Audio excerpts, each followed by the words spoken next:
男人行走时突然发现奇怪的事情，地面上竟然用石块摆放着诡异的图案。男人瞬间意识到不对劲，连忙示意同伴停止前进，可一旁的女人却丝毫不在意。然而就在他继续向前移动时，突然意外发生了。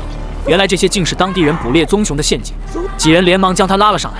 而此时他们必须为女人处理伤口。幸好没多久，他们就发现一间废弃小屋，撬开门锁后，几人就停下来暂时休整一番。很快，几人背后真正的老大卡尔就来到了这里，而另一边被追击的杰克和丽莎也找到一处山洞躲藏。浑身湿透的他也不得不冒着被发现的风险生活取暖。而杰克也告诉丽莎自己的经历，原来他的妻子是这里的村民，可自己在部队服役期间，妻子却患病去世，因为自己无法忘记妻子，于是才在退役后选择在这里定居。而丽莎也逐渐对他放下戒备，两人在寒冷的夜里依偎着度过了一晚。等到次日一大早，杰克两人就来到了印第安土著的地盘。酋长了解情况后，便将两人带回部落。路上经过一处湖面时，冰层下却出现奇怪的现象。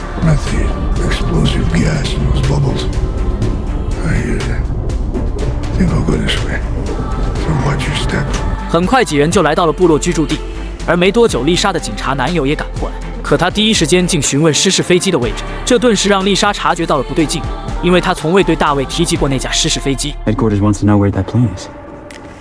How'd you know there's a plane? Mentioned it when we were talking on the radio. Pretty sure I didn't.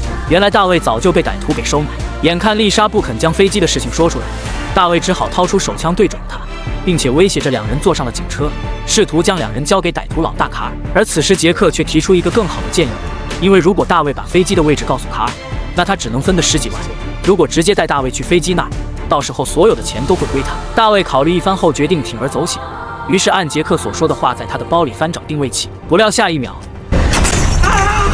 大卫被藏在包里的捕兽夹断手掌，混乱中警车当场失控，随后在冰面上翻转2周半才停下来。好在杰克的身体并无大碍，他踢碎车窗将丽莎救了出去。但这时被夹到手的大卫却彻底暴怒，当即就掏出手枪想要干掉杰克，没想到下一秒他就被一枪爆头带走。原来刚才车子翻车的时候，不远处的卡尔恰好发现了他们，于是便招呼着手下赶过来。眼看对方已经来到跟前，杰克此时注意到地上的手枪，思考一番后，他便脱掉自己的外套。等女人走上车时，他连忙扔出衣服，紧接着迅速捡起地上的手枪，扣动扳机。几枪后，女人被击中要害，当场领了盒饭，而杰克也被老黑击中。